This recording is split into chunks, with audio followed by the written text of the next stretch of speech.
Okay. I did as well, yes. Yeah. Should we try the first two movements and see how it... Yeah, let's recalibrate after that and see how you're feeling. Okay. Repeat is up to you, as you wish. Okay. All right. Let's see how this goes. Okay.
That's beautiful. Okay. It gives us a lot to work with Right, there. exactly, right.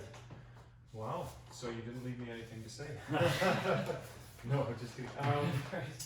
Do you, I'll leave it up to you. Do you want to start with this movement, or do you want to go back to the beginning? Honestly, up to you. Okay, let's go back to the beginning Sure. before I forget everything you did. Okay. I mean, it's mostly little things. I mean, you really have a feeling for the piece in general, and I mean, it's just a sort of matter of personal taste. I guess maybe more of a general thing.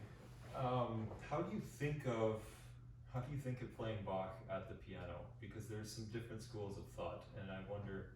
This is true, but before I started with Paul, I was quite stringent with a lot of rules. I was one of the people that didn't use the sustain or damper pedal or At all. and tried to keep things very.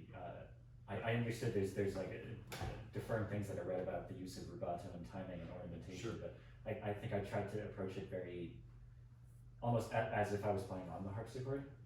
The period performance. Exactly, right. As interpreted at the piano, Right. which is sort of paradoxical Yes. already, but it's a school of thought. Right, There's right. very reputable people who do it. Andres Schiff Yes. is getting less and less pedal as he gets older and drier. Exactly. I kind of like him when he's younger, but that's okay. I mean, it's definitely a very reputable way of playing, and Right. people are doing it. And then you have the other side, which is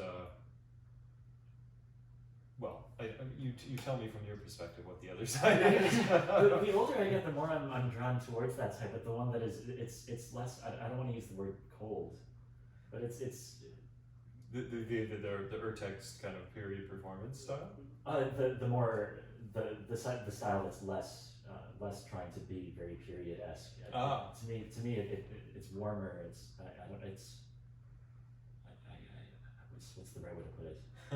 It's difficult to say. But Well, I guess the way I look at it is, I mean, there's lots of pianists you could probably name who do a more of a pianistic style, but right. but I would say it's the rationale for it is we're adapting music that wasn't written for this instrument to this instrument, Right. and so we take more liberties and we harness the full potential of our modern instrument, Right. even though Bach didn't really know what this would sound like. Mhm. The premise being he would have embraced it immediately if he'd had access Probably. to it. Exactly, Because right. he played every keyboard instrument masterfully. So Mhm. I don't know. For me personally, I kind of like a hybrid. Like I think there's a lot to be said for the kind of period performance, Urtext understanding, and there's a lot of detail that I think the great romantic pianists who played Bach might have looked over. Perhaps. To say it kindly, but also there can be excess on the other side, Yes. particularly with pedal and some of the kind Definitely. of mannerisms and sort of bad musical pianisms that we have. Right. So I think it's important to just sort of walk the line a little bit with that. Mhm.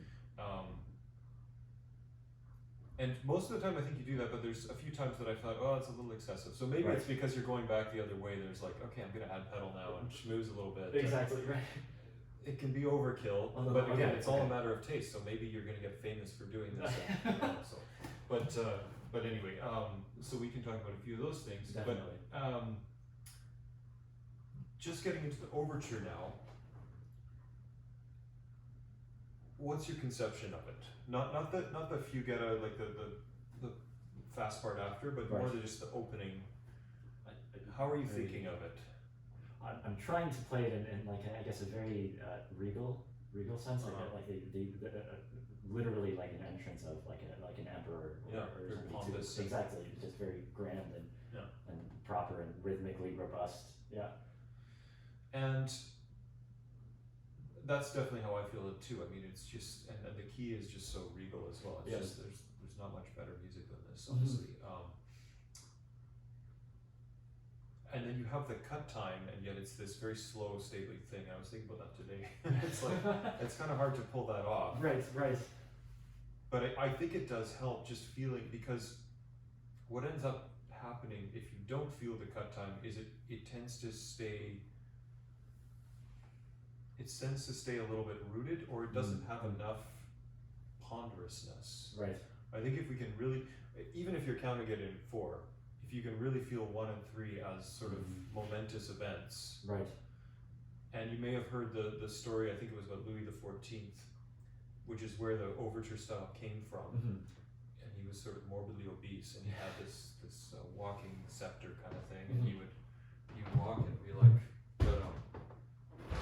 he used to dump every time because he was not quite in sync with his foot, so there was this heavy footfall, and then or maybe it was the staff and then the foot, but it was every time. So Right. this is where we get this dotting quality from. Right.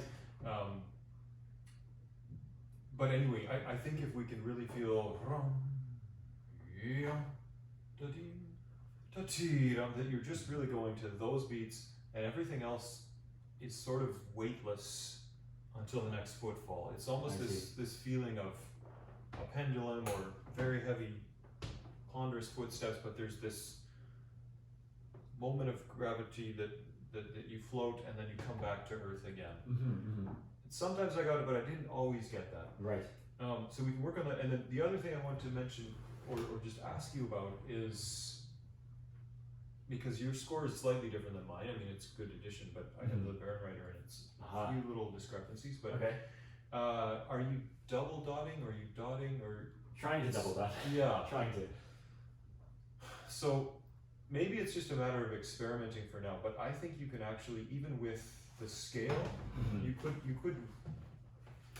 The way I like to think about double dotting, and it's perfect because I'm a procrastinator, is you want to just like you want to be late, and then you have to get the notes in at the last minute. Yes, yes.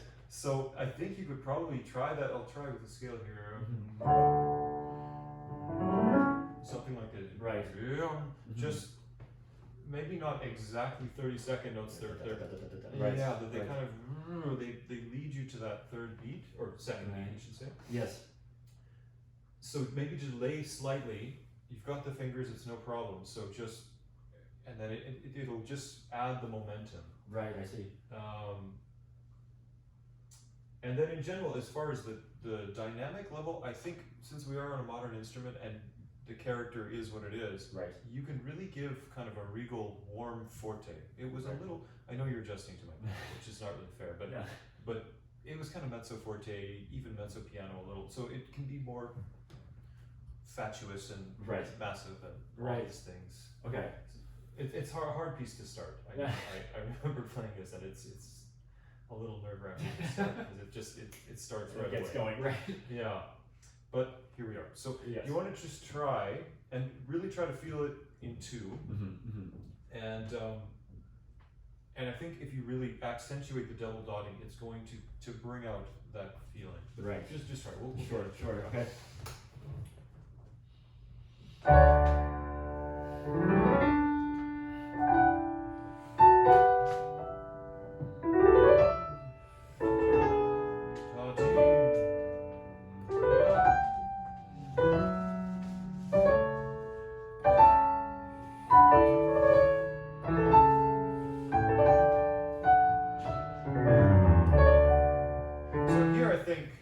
It's like you kind of arrive on it. Right. So just really lead us to that second beat. It's sort of closing out the first phrase. Right. Something new. Now just to say, so you're taking it with the 16th. Right. You can, but it's not really what the text says. That's right. I remember reading there were some. But some people do it that way. Well, there were some things that I read about at the time. Notation was such that Bach didn't have, and that perhaps because it's in the French overture style, because it's an A that aligns with. Okay, so if you can back it up, then fine. And this is the thing. I think lots of your ornamentation, I do it differently, but like I think that's one of the great things about being informed with the style and this sort of period performance is the more you learn, the more freedom you find and variance within the text. And so, okay, so I won't quibble with that. I can experiment, definitely. But actually, it might work better actually. I'll give it a try, yeah. I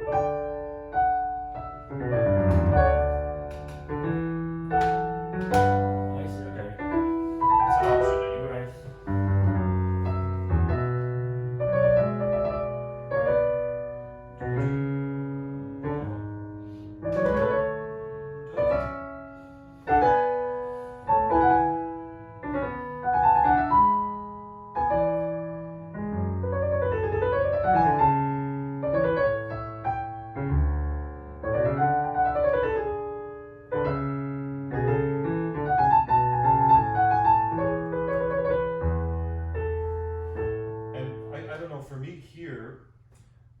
thing, it's sort of a new piece for you, so Right. I won't be critical, but I just want to say sometimes it lacks large-scale direction, Mm-hmm. and it's very hard in Bach because every note is beautiful, and you can kind of go all over the place. Right. But you do want to have kind of a line to lead you to cadence points and all these things. Right. So that's something to just keep considering. Mm-hmm. But here, I mean, and I worked on this with Paul too, and he may have told you this already, but you have this sort of 5/5 cadence here. And so you kind of arrive at the dominant, Right. and you get something different after that. But I don't know, I added notes on the trill. I didn't do it's a little bit more of an arrival if you it's an option. I see. Okay. Yeah, Okay. just to denote it a little more. Right. So you can try that. Mm-hmm. But then after that, like from measure 13 on, do you think of it in the same character? Is it different or contrasting? How do you? I've played around with it, and for me, what came naturally was that it's a little more subdued from 13 till the end of and then the fugue starts. But I'm not sold or. Yeah, well, you probably can work in a multitude of ways, but it does feel like it comes down. I don't know exactly why. It's just everything's sort of. Well, you've arrived in a new key essentially, and and perhaps it winds bound, and you have a chance to build back up to the like, you know, it's also the second half, I guess. So, right. But yeah, so try that. Maybe just the bar 12 or bar 11, whatever, Sure. and kind of really arrive on the cadence, and then you can kind of just sit back a little bit, be a little bit late even, but we have to create this feeling of an easing of the tension. Right. Okay. Because I think the other thing I remember when I performed this is, the other reason it's hard to start is because it's very slow, but it's very tightly wound. Exactly. Yes. You know, if you have to feel Yes. there's this, and I think it does release here a little bit, and you can be, and slowly it winds back up. But this is your point of kind of repose. Right. Okay. So maybe.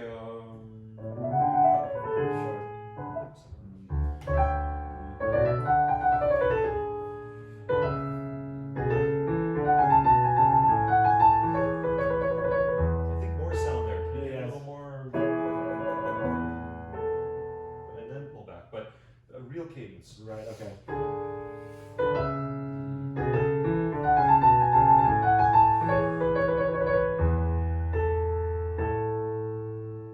Try even more time. That was good. Sure, okay. Give yourself a chance, a split second to hear that la. Just singing, and then you go. I see, okay.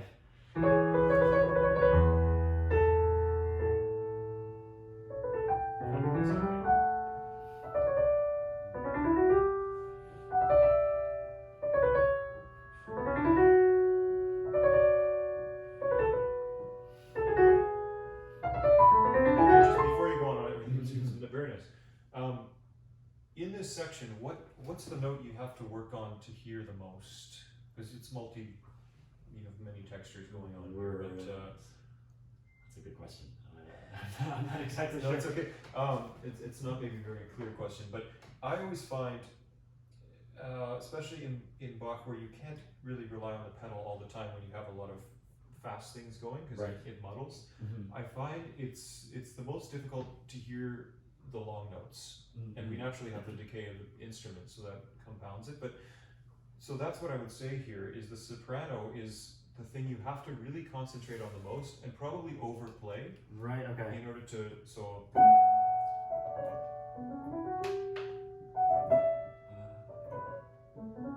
the thing is, we'll always hear the fast notes. They stick out naturally to the ear, but it's essentially just a descending line till here. But trying to keep those, it's just something, as I mature as a pianist and artist, I'm more and more obsessed about trying to pretend that it's not a percussion instrument, and it actually that it's a horizontal kind of singing instrument. and it's very hard to do, especially in this kind of thing. So you have to just be really lasered in on these. Right. Okay. Try that from 13, Sure. but just listen to the top and try to follow it. Everything else has to be underneath a little bit. Right. Okay.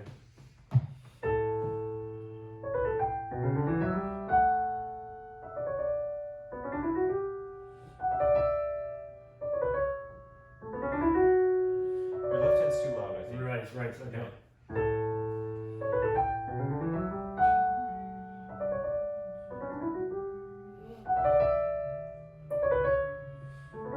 There we go.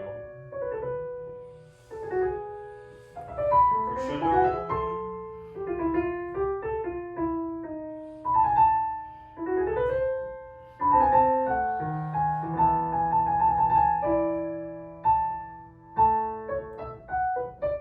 Yeah, that's the idea. And the only one that wasn't quite there was and this one's almost impossible to sustain.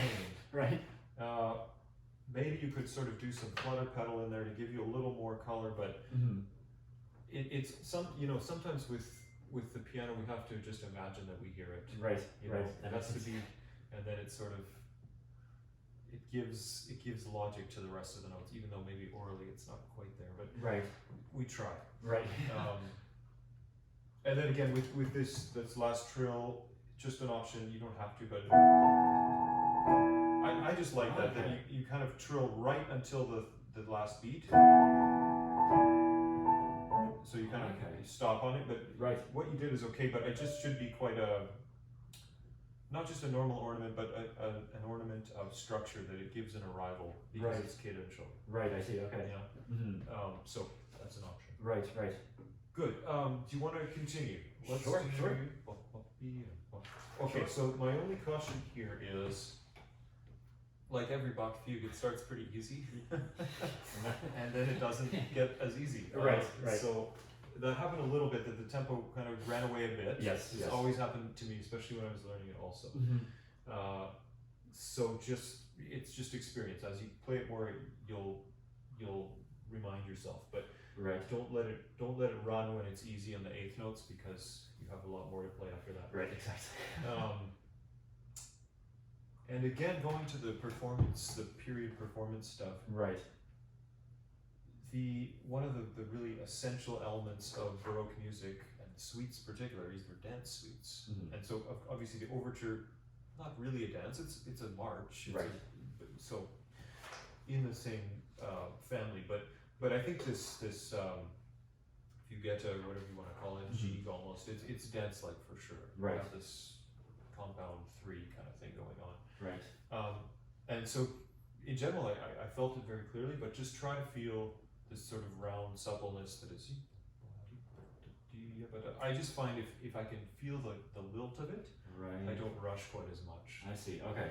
And in general, we're going to get into this in the Allemande also. Triplets should have a relaxed feeling, even if they're fast. These are fairly fast, but nonetheless, it's not 1, 2, 3, 4, 1, 2, which automatically has sort of tension in it. 1, 2, 3, and it's sort of breezy and relaxed in a way, where there should be a roundness to it. Okay. So just bear that in mind, and maybe it'll help with well, you probably won't rush this time because you've already I played. probably will. We'll But see. just try it. Right. And okay, just start. I have a few Sure. seconds. Sure. Go ahead.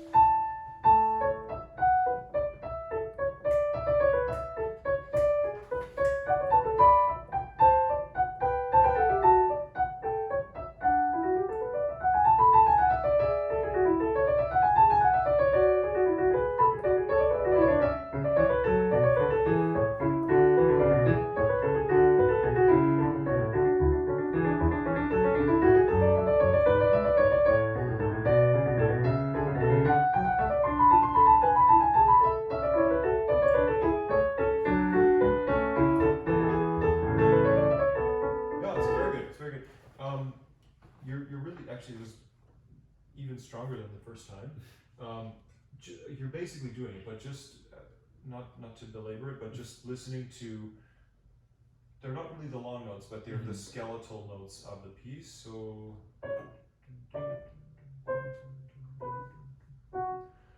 just sort of the bass notes to kind of give you. Right.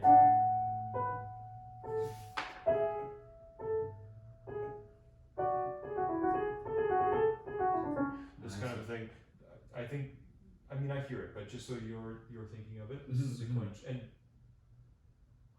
particularly here, again, always just remember that as long as your fingers are working, your fast notes are always going to be heard. Right. So you just have to care for the long notes more. Right. Right. So I heard it pretty well, but just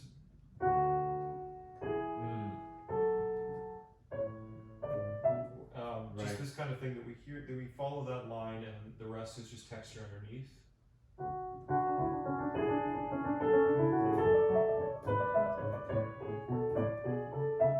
Right. It just sort of strings it along more. But it's really admirably played. We don't have to work on all that just to say that.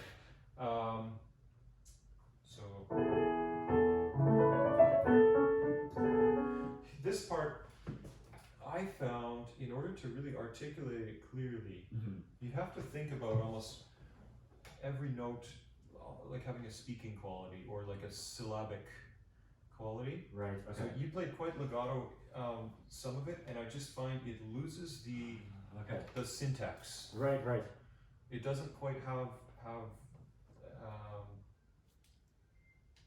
we don't feel the contours and the angles quite as much as we should, I don't think, unless it's slightly detached. Right. I see. Okay. Not staccato, but you well, just try it and we can. Sure. Right. So just right there. Right.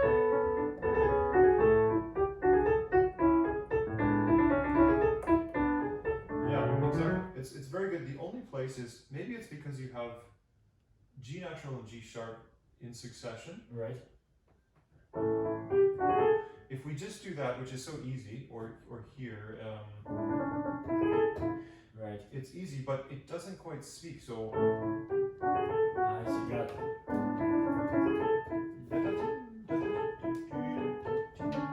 just a little bit more Right, more right. Glenn Gouldish Yeah, or something. exactly. Right. Yes. Try that, just a little more finger, a little drier, and Right. Okay. bring it out.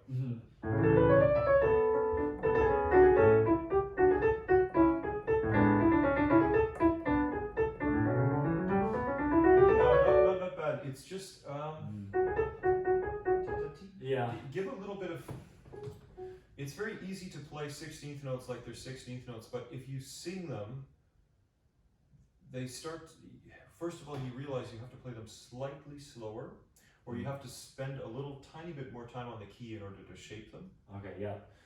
You know, I think in this piece you have different roles for 16th notes depending on the context.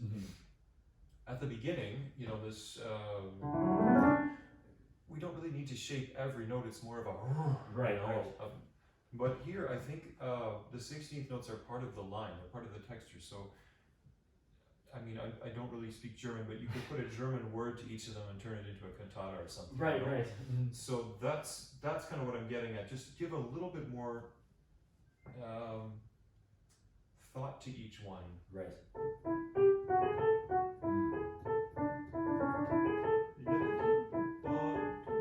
That last one is the hardest one, I think. Right.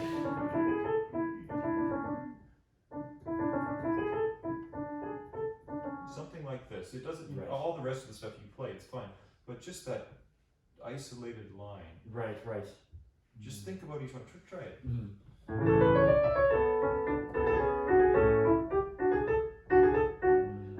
It's slightly rushing. Right. Okay.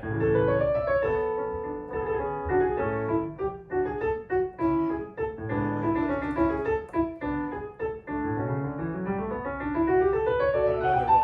Right.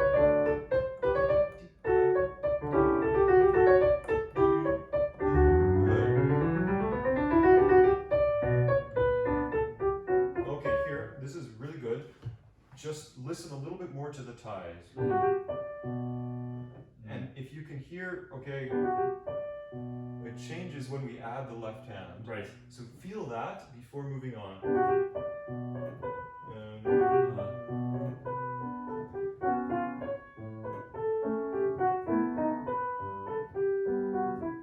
Something like this. Right. Okay. I see. You see what I mean? Yeah. It just, Yeah. in order to practice, you have to do it out of time. Right. Because if we're just on the metronome, you don't catch it, but there's a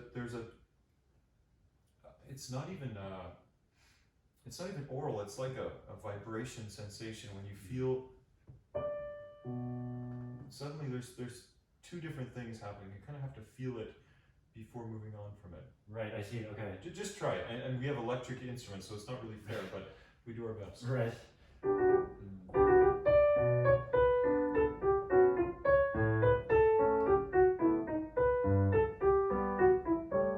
Good. Now, the only thing is, relate the preceding note after it to what came before. Right.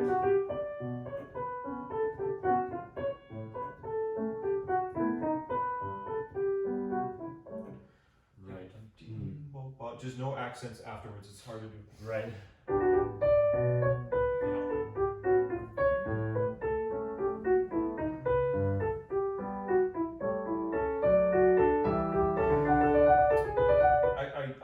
I get it. You can do it, of course. I don't know about legato. Okay.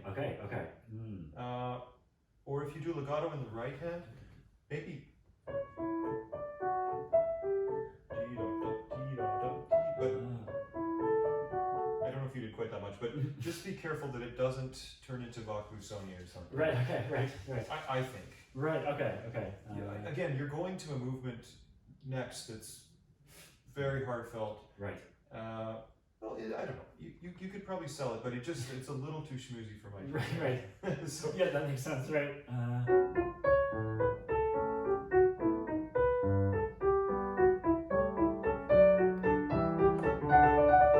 Yeah, exactly. Something like that, and you can just... Those are the principal notes we need to hear, obviously. Right. But if you do want to shape it, maybe just legato within the beat. Yeah. You know, you could do like that, like a...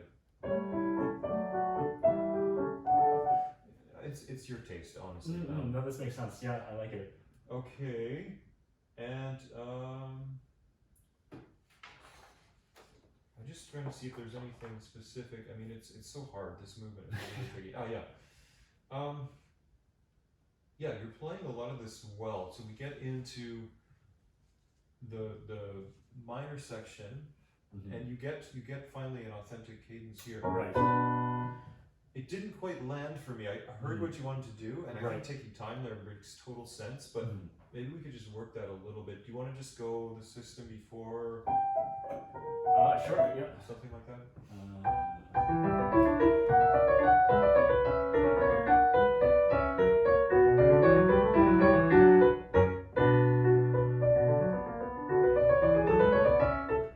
So maybe what you could do, I like the amount of time. Can you release the top note? I don't know if this is going to work, but like staccato on the top, because you do have to. It's like it has to feel like it arrives and then it continues. Right. I don't know. Try that. Right. It's just not quite convincing yet.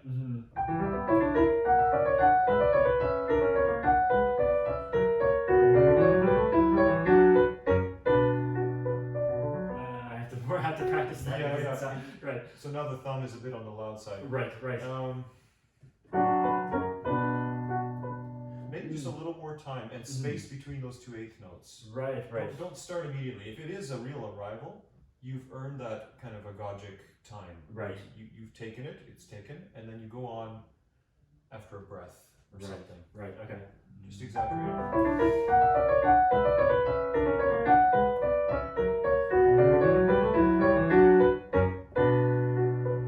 Yeah. That works. It just needs to be lengthened a little bit. Right. It works. Perfect, okay. Good. This is good. And then you sort of have a reprise at the end. Right. A bit of, right.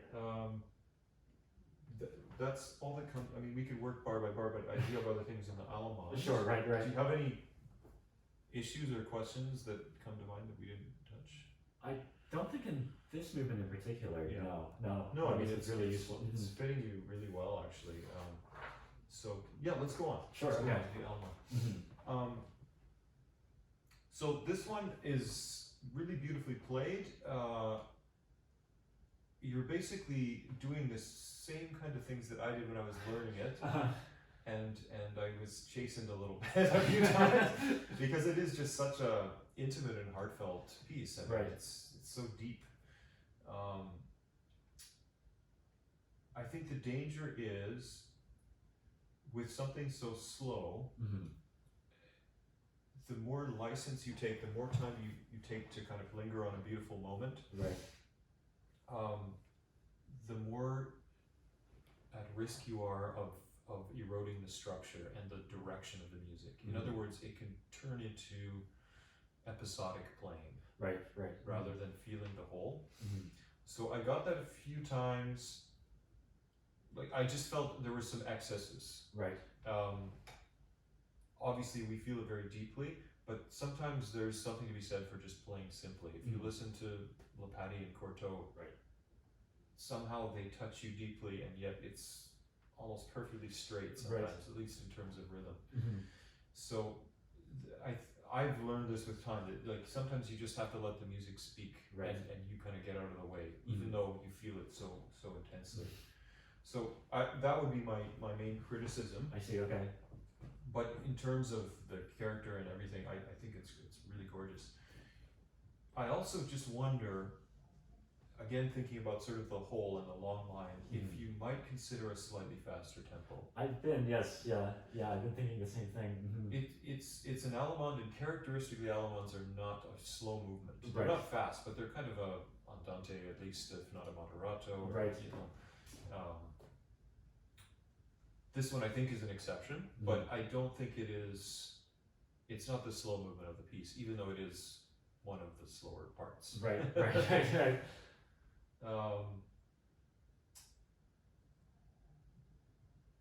And I think also with the slightly faster tempo, you have a little bit more freedom to be elastic with things and to shape things a little more. When it is so slow, when you do take time on something, it pulls it back even more. Right.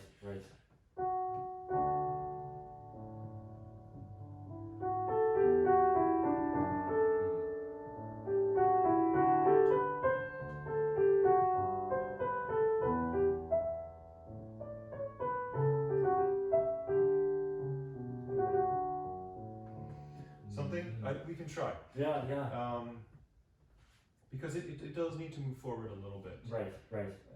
And opening bit by bit. Mm-hmm. Maybe try that tempo around Definitely. there. Right. And just see how it feels.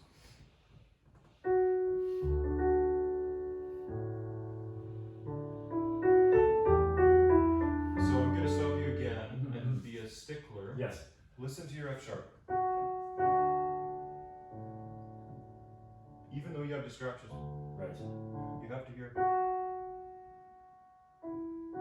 The E goes from the F sharp. It comes out of it. Right. Like a singer would do, or a good violinist or whatever. Right.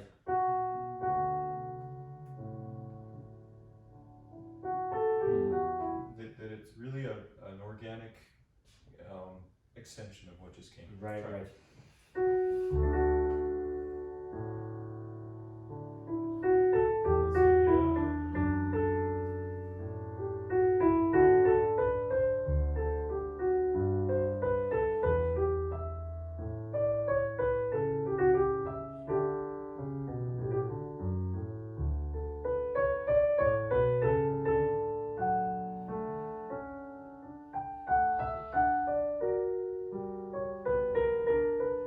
So this is a little bit like what I was talking about in the when you have these suspensions, you want to feel the change of color and weather, if you will. I mean, it's just a total shift between.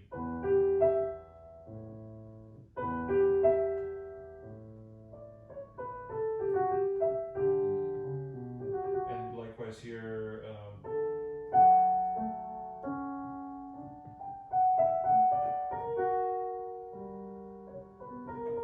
So just trying to feel those before going on. It's more this is a way to make it more expressive, really. If you can just sort of really internalize those, it probably won't happen right now because you have to just kind of stop on them yeah, I got it, and then you kind of move on from it. Right.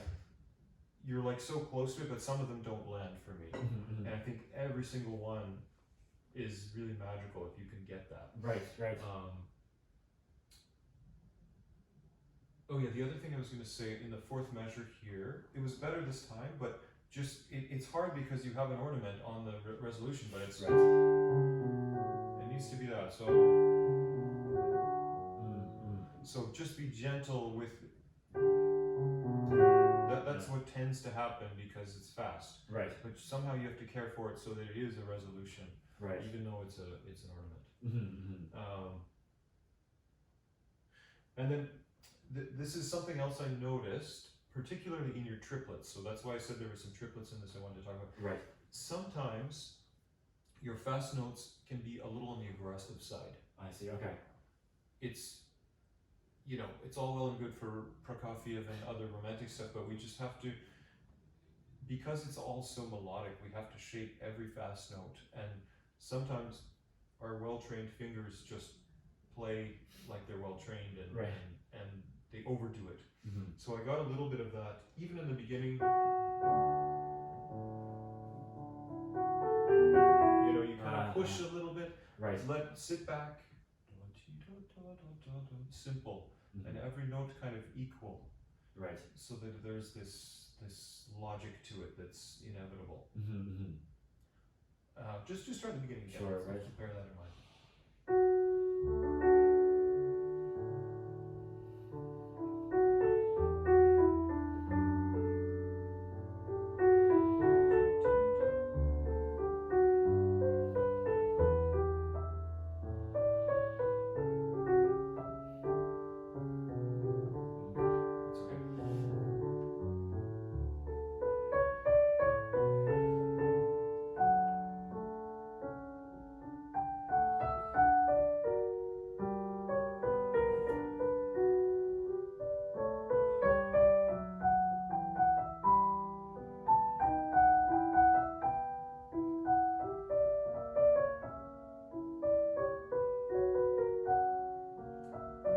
Good. Now, I'm going to contradict myself a little bit here, but I think you'll like it because it's a chance to be more expressive. When you have this sequence with the triplets, I like triplets because they have flexibility. Right, right. So I actually try to shape each one slightly differently. I see, okay. So you're saying the same word, but in a different way. You're right. shaping it slightly different, so there's new meaning every time. Mm-hmm. So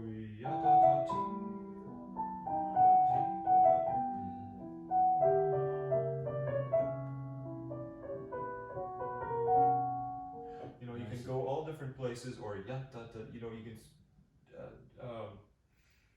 put a little tenuto on each note or something, but just there is inherent expressivity I find in triplets if you look for it. So just bear that in mind. You if you want to try, just definitely play with it a little bit.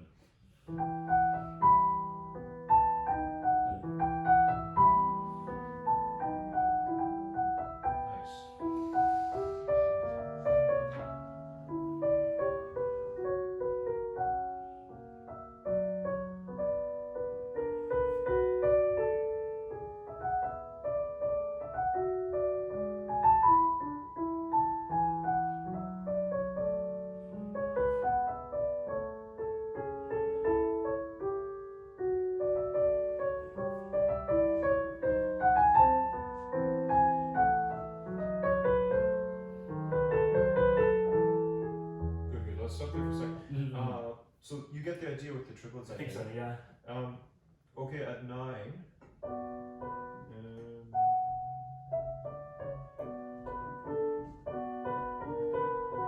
If you want, maybe 2 note slurs there. I see, yeah. But just always bear in mind your tied notes, you have to emphasize a little more than you're doing. Right.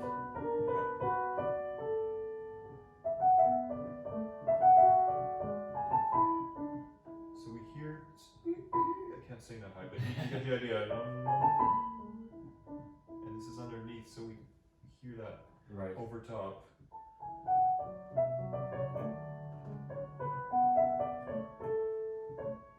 Here as well. well. If you want two notes slurs or just legato, either way.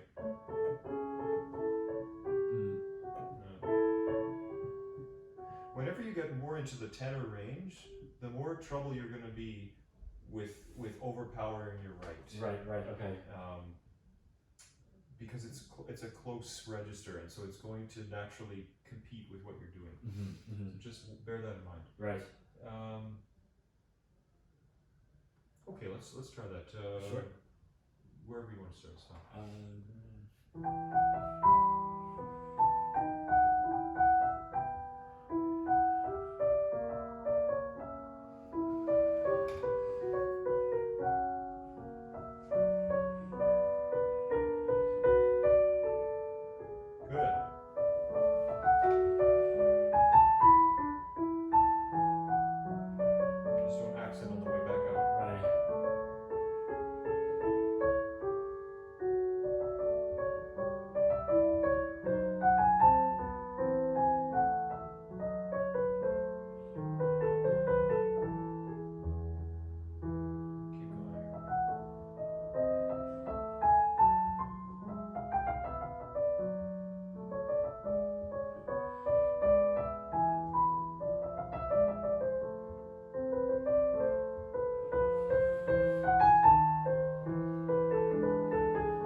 Good. Okay. So the way you just played that to me felt like the way you should play it on the repeat. So maybe you were thinking of the repeat, but I think the first time it needs to be a little more inexorable. That it really is leading you toward the double bar. So there's sort of he didn't really write dynamics, but you can kind of follow his crescendi just based on how he writes the music. Right. A rising sequence like this naturally has this feeling of moving forward, and you got that, but then you pulled it back a little bit, and it was just sort of like, I guess the way you're interpreting this right now feels a little bit improvisational. Right. Okay. I see.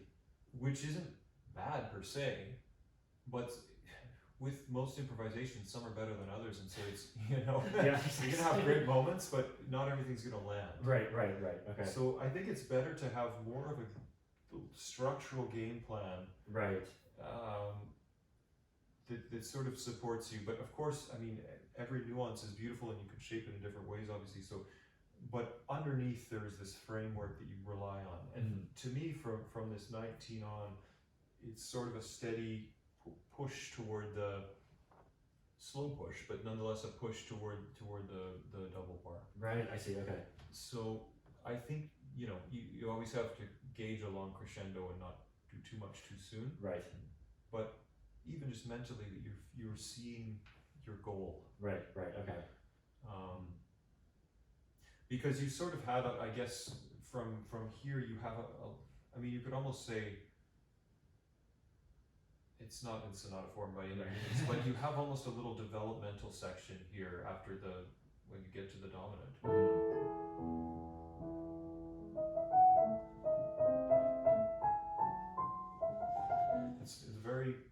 It's like it's lost, Yes, it's very, whatever adjective you want. And he goes to F major for a second, he's really explorational, it's incredible. Right. So maybe you have a lot of reason to take time and explore. But I think once you get back to the tonic and well, is it really in the tonic? But anyway, back to this sequence. Right.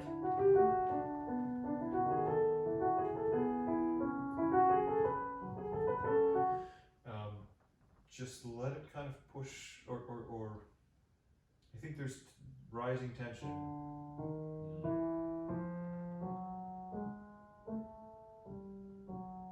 I suppose it maybe loosens a little bit there, but nonetheless, even maybe rhythmically, that you're kind of moving forward to get us to the finish line, get us to the real conclusion of it. Right, that makes sense.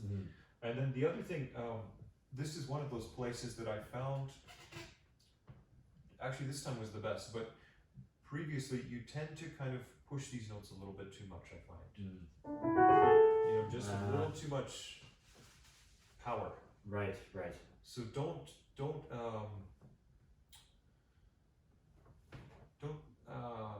what am I trying to say? It's like you're imposing your will on the notes, but let them play them, but don't force them. Right. Okay. Let's try that here. Sure. Okay.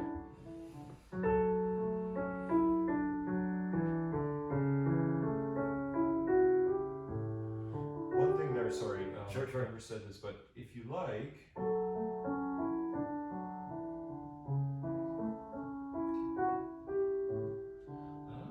it's just okay. oh, it's like a little opening, a little something new. Right. If you want.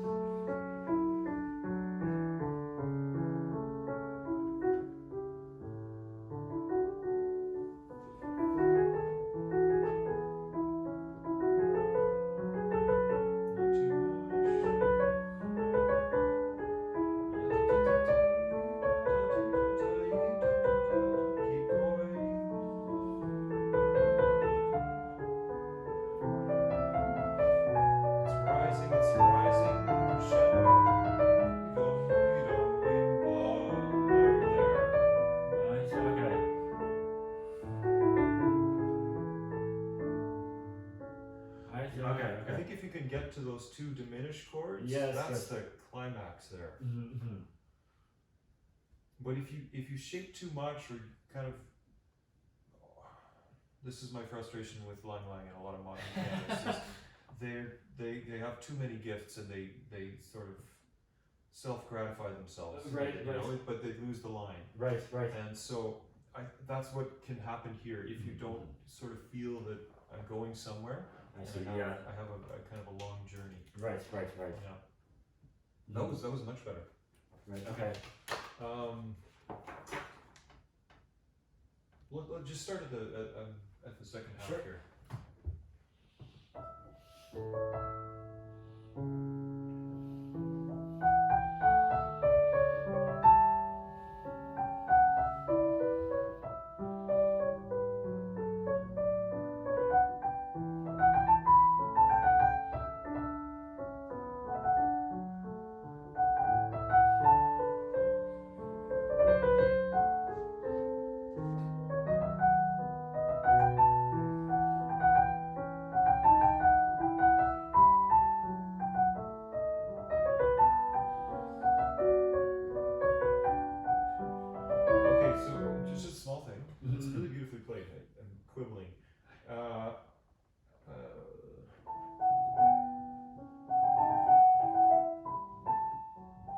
Again, normally we make an appoggiatura, but here, because it's a tie, I think you go to the second note so that it continues the line. Sorry. I see. Okay.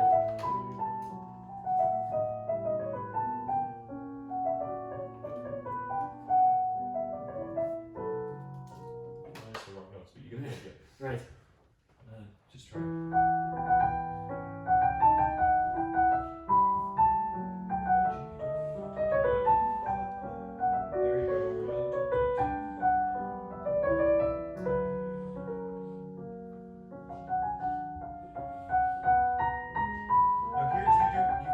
Two note slurs here. It's been what I've been doing, but again, I'm not dead set on any articulation as of now. Well, it's not written, so I mean, that's. But I kind of tended to do that as well. Okay. Sorry. Right. If you do it overkill, it can be too much. Right. Okay. But a little a little appoggiatura kind of action, it makes sense to me. Maybe just from there, keep going. Right.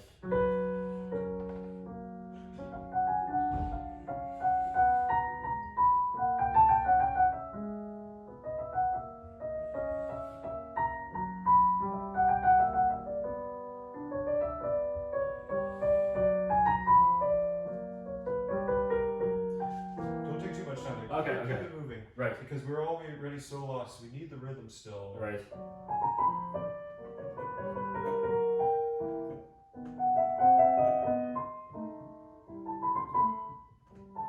I think if you really listen to the ties, that's your point of freedom. Right. You can hear that singing above. Underneath is where the pulse goes, but that's where the freedom really lies. I see. Okay. Something else I forgot to mention in the first half.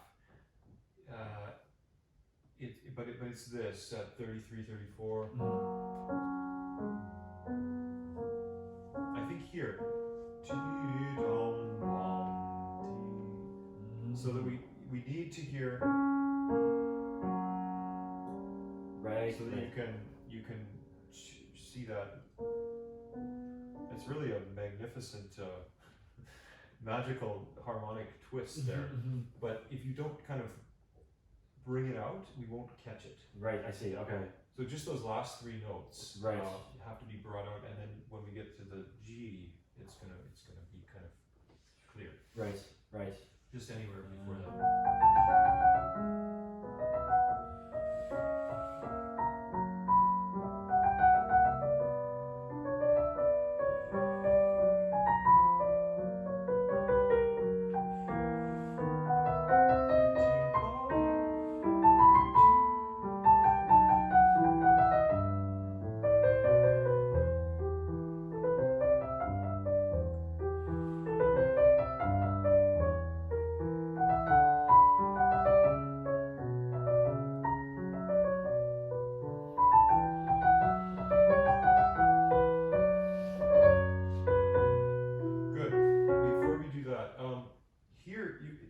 I find it's sort of the culmination of this wandering section. We're going to prelude our way back to D eventually. Yes.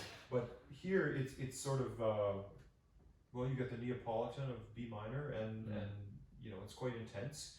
So maybe a little bit more severe. Right. Less legato, less pedal.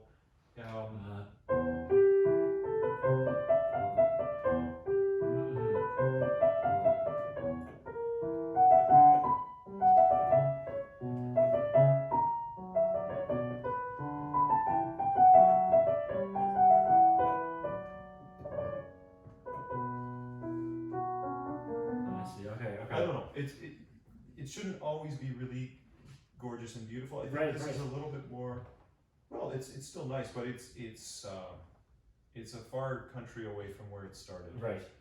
So something a little different. Maybe try it without pedal at least, and see how that feels.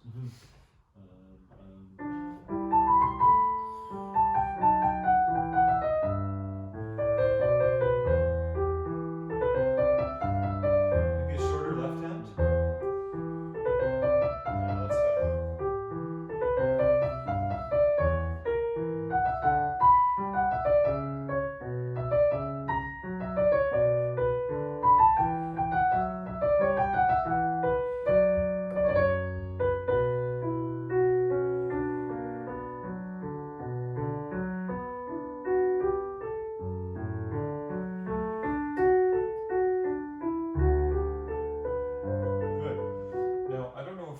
Influenced you on this part? Not this. We didn't discuss this particular site. Because you're doing it how he feels it. Interesting. So he feels like, okay, it's this arrival in B minor. It's fairly not forte, but mezzo forte. Like it's kind of B minor is a pretty significant key for Bach, obviously. Right. So it's the crucifixus or whatever. You know. It's heavy. And then he just sort of elides into D major. It's almost like a improvisation, a prelude. Right.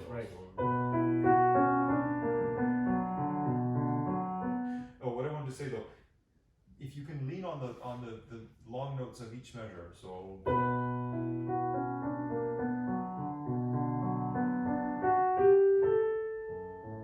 I see. Okay. I don't know. To me, this is the freest part of the piece right here because Yes. it is this backtracking to where we started. Mm-hmm. So, as you could tell, I didn't really play with very much metronome or anything, but just following the contours of where it leads. Right, that makes sense. Mm-hmm. So, but lean on the. I think these are the marker posts, if you will, and you want the rest of the fast notes inside of this.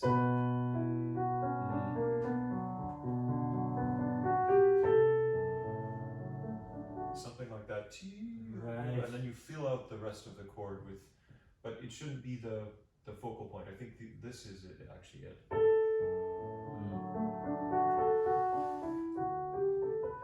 Just an idea, but you can try it. Mm-hmm.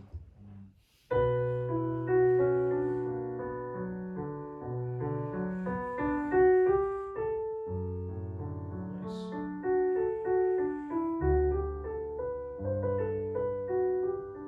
And that should be underneath. So yeah. Right.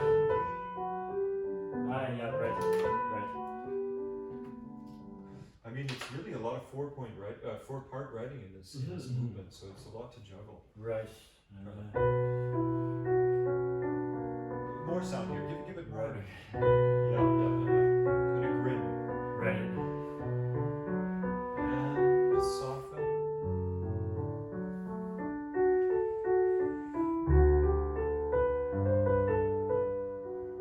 There you go.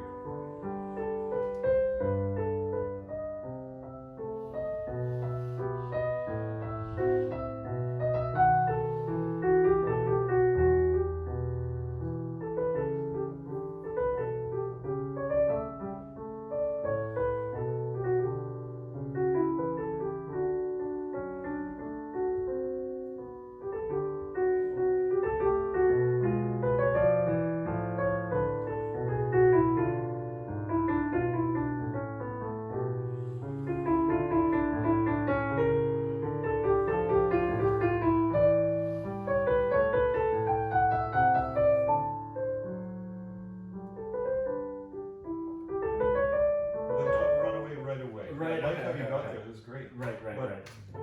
Not just make it organic. If you take time, don't just sprint from there. Right, So okay. just let us.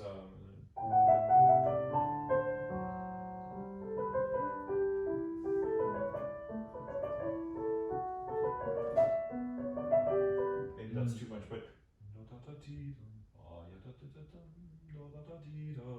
But just don't run. Right. Don't run there. Even though they're 30 seconds, I know it looks like you should, but to shape it lyrically, you have to pull back a little bit. Right. Okay. Just try that right there.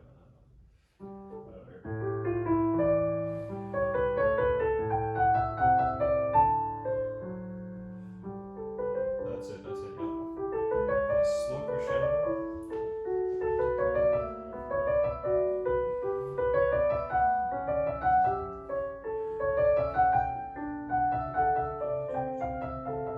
Keep it moving wherever you're going.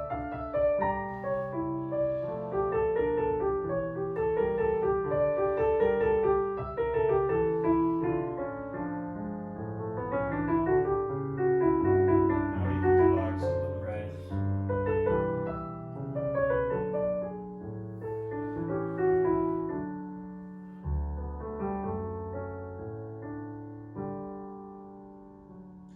Be careful of the pedal there. I always lose some of the bass. Right. Okay. Are you holding all the notes? I'm trying to.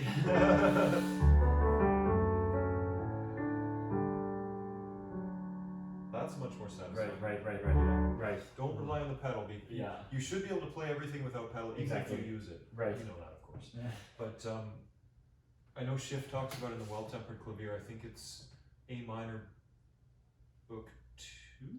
Prelude, A minor, book 2. There's one note that you have to use the pedal to hold. I think it's like... I haven't done book two yet. Yeah. So there's just one interval with the left hand that's like a 12th or whatever. I love it. Yeah. So it's intended for organ, obviously. Right. But he says otherwise everything I can play without pedal, it's it works. So so yeah, that's always what we want to start with. Right. Here at the end, part of the expressivity of this movement is the rhythmic ingenuity that he really is playing with every note value, except maybe half note or whole note. I don't think we have any of those, but Right. but I mean, so the difference between 32nd and triplet isn't really very much, but it's a means of expression if you pay attention to it. So just watch out at the end here.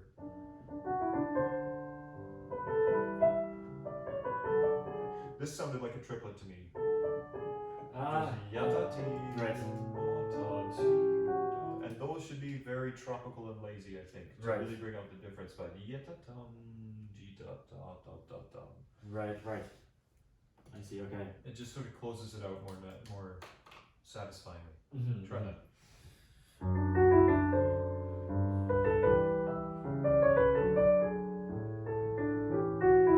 Don't push it. Right. You're at the end.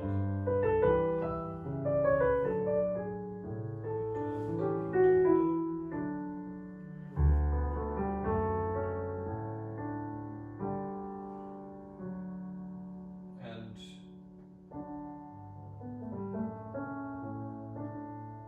sorry, I forgot the bass note.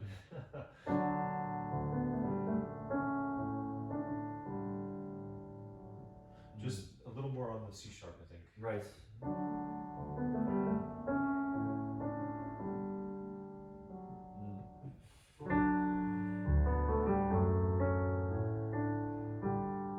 No, you don't feel the D coming out of it. Right.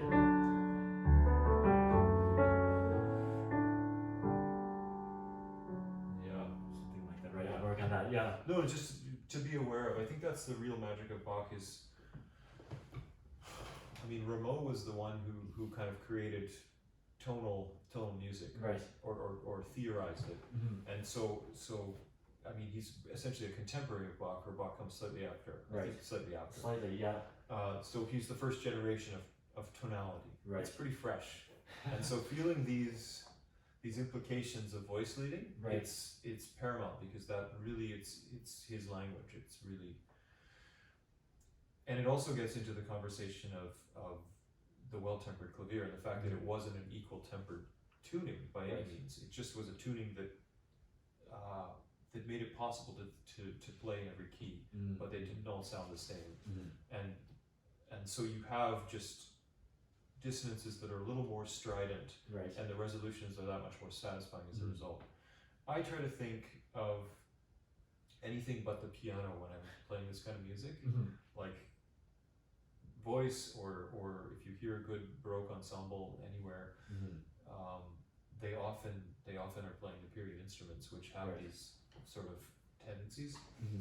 So you have to use a little bit of imagination, I find, to really get to the musical heart, because our piano is kind of sterilized. Yeah. It can do anything, Yeah. but sometimes it's a little dry. Exactly, A little, yes. a little objective. Yeah. Exactly. And for music like this, you gotta be the opposite. Right. The last thing. I mean, we could go on all night, but just to say, if he hasn't harped on this already, he will. Okay. Oh I'm boy. talking about Paul. Yes. That you really need to parse out and think about the voice implications of your left hand. Okay. Because you do have a lot of two-part textures, not everywhere, but at 43, 44, you basically have contrary motion here. Right.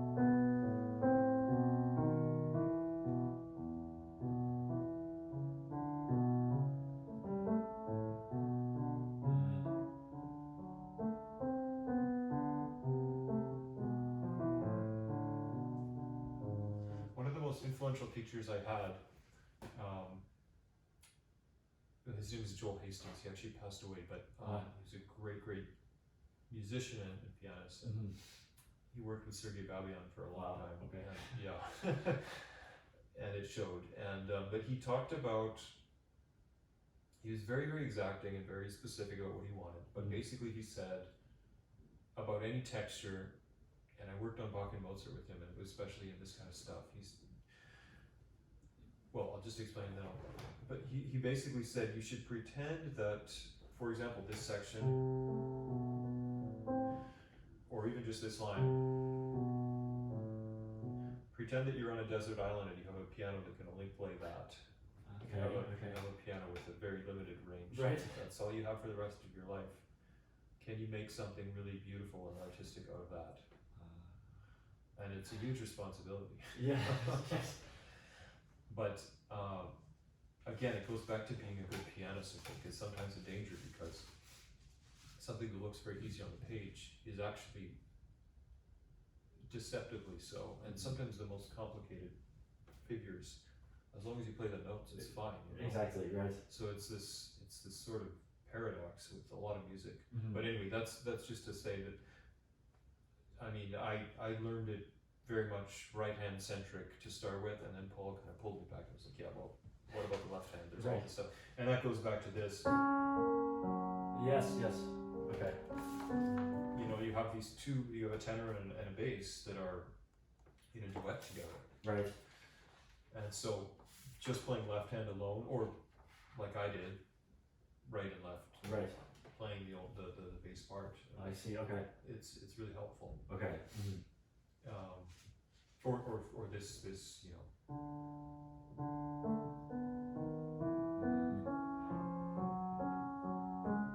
This kind of thing where you hear what's going Right. on. Oh, it goes up into the treble there, yeah. Yeah, so those are a few thoughts. Definitely. Okay, that's brilliant. Okay. Great, good. Okay, thank you so But much. It's really, it's definitely your piece. I don't know about you, but for me, I wanted to play this for like 10 years. And then Wow. No, Paul actually recommended the Oh, folk did to he? me. Yeah, yeah. Good. No, it was something I think I don't know if I surprised him, but I just was like, okay, it's time. I've got to learn this. Yes. Yeah. Oh wow. Okay. So anyway. Well, thank you. That was very Camera informative. off, please. Camera person.